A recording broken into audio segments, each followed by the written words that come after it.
Meta is waging one of the most aggressive talent wars we have seen since the Apple era in creating the iPhone. And Zuckerberg is positioning himself to win the AI battle, not just in terms of products and revenue and profit, but also just making his companies more efficient and smarter. And that could make Meta stock the biggest company by market cap in the entire world. Before we dive into the AI developments at Meta and the talent struggle, we're just going to go through the recent financial success of Meta and just see how impressive they have been operationally, because we've just had a recent update with their quarterly earnings. Each month, around half of the planet, 4 billion people, are using at least one of Meta's apps. There's significant overlap between the three main platforms. For example, WhatsApp boasts 2 billion users, Facebook leads with 3 billion, and Instagram, which I would consider the crown jewel of Meta, that commands 2 billion users. If we counted up all of the users of the three individual apps, we will come to a 7 billion number, or around 85% of the world's population, and highly concentrated amongst the developed countries or the people that love to spend money. If there is anything we have learned over the past decade, it's that the most profitable farms in the world don't grow sheep, don't grow vegetables, they are farming your data and also your attention. And to Meta, the entire world is their farm.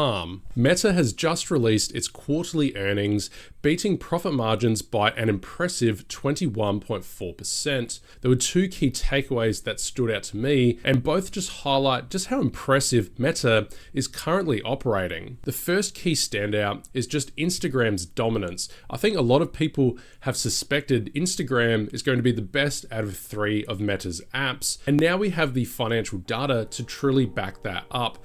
Instagram, for the first time, will now account for more than half of Meta's total ad revenue in 2025. That's pretty impressive considering Facebook has about 50% more users and got a head start on Instagram. Instagram is truly the perfect app for selling advertisement. You don't even realize you're seeing adverts when you're flicking through, and I swear you're getting an advert these days about every 10-30 seconds, something like that, which no other application or website, Netflix, no other company can sell you ads every 30 seconds and you continue to love the product. And one more tidbit from the earnings that was impressive was the 22% revenue growth just for Meta, the entire company. That growth far outpaced the expenses, which only grew 12%. Over the past year, Meta has used AI to, one, make their company more efficient, lowering down costs, but then on the other side, we have increases in revenue by driving up user experience and engagement with their family of apps. But to see just how useful AI has been to Meta, we need to look at some concrete examples. Meta has redesigned its models and does so every year, every moment. In other words, it improves its algorithms in terms of serving us personalized ads. Improving the ads every single year just convinces people to, one, increase their total ad budget, but also spend more of that as a percentage, sending it towards Meta and not other competitors. Meta has recently increased their conversion rate by 22% for advertisers for the same dollar cost. Meta has got into a really good rhythm lately of, yes, showing better adverts, but they're doubling up the positives. Not only are they showing better personalized ads, but quoting Meta here, they're doing so using even less computing power than they were in history, also known as inference. I'm not even close in finishing with the positives here.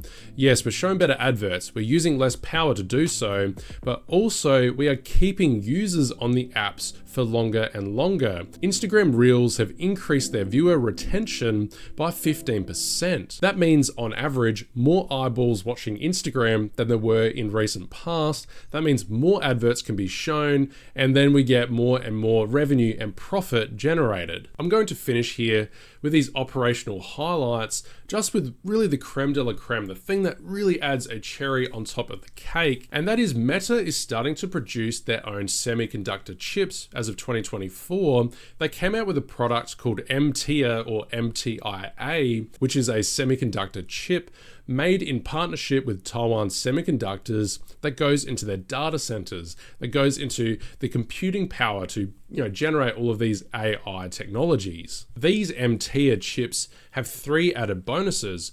One, they're custom designed to suit Meta's needs, so they're just naturally more efficient. Two, they cut out the middleman of Nvidia, meaning the cost of buying the chips is lower.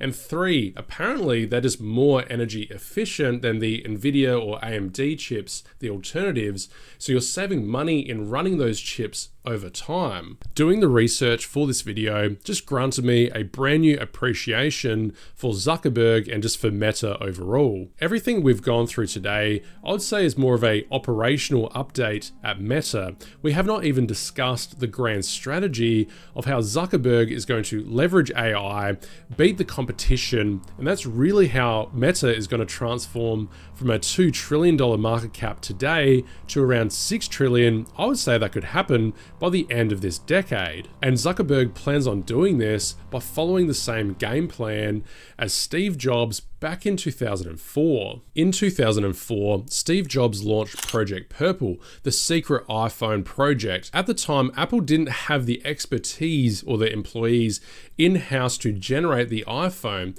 They had to go out there and secretly poach all of the top engineers and talent. Apple did this by paying tens of millions of dollars in signing bonuses and convincing people to jump ship. They stole engineers from Palm, which I'd never heard of, which designed mobile operating systems. They pirated IBM to take the best computer chip designers. Motorola, they had the engineers that were really good at building like 3G and mobile antenna. Those were needed to turn your iPod into an iPhone. And then finally, to make the sleek and beautiful smooth design that we all appreciate as the iPhone, they poached top talent from Adobe. And the final result was the Apple iPhone, produced in 2007, 5 years ahead of all the competition. And that's really the difference between a BlackBerry and a Motorola company, which nobody even talks about anymore, probably worth dirt cheap, and Apple, which is the largest company in the entire world. And the question becomes, well, what can Meta achieve if they spend something like $400 billion over the next 5 years? Recently, Meta announced their super intelligence team, which will build the future leading AI systems. This team has been provided some of the best funding for any business in the entire world, offering $100 million for each individual signing bonus of top AI talent. And who's going to say no to the amount of money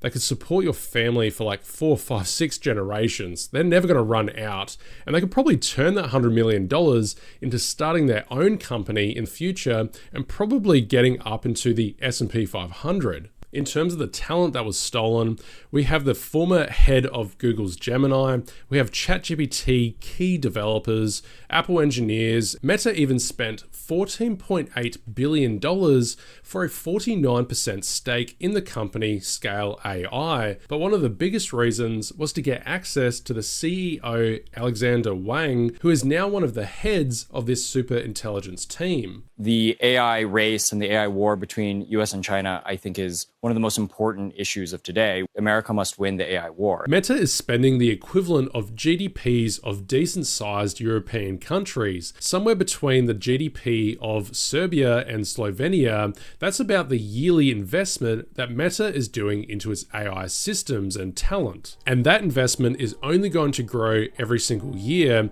as the artificial intelligence makes the company more profitable and grow revenue. That just means Meta can spend an extra 10%, 15% per year on reinvesting in that technology. It's a true chain reaction of success that's going to blow up Meta as an investment, leveraging their 7 billion different users across their apps. I prefer to count them that way. If they can convince those people to spend more time on their apps for free, or even better, if they start to part with their hard-earned cash and pay for some AI products on Facebook, on Instagram, then that's even better. And that's why for me, I believe Meta is currently winning the AI war. If you watched all the way to the end of the video, you probably love this content. Why not like the video, subscribe, and that way big tech knows to feed you more of my videos and you can see the next big company that's pulling out some big successes.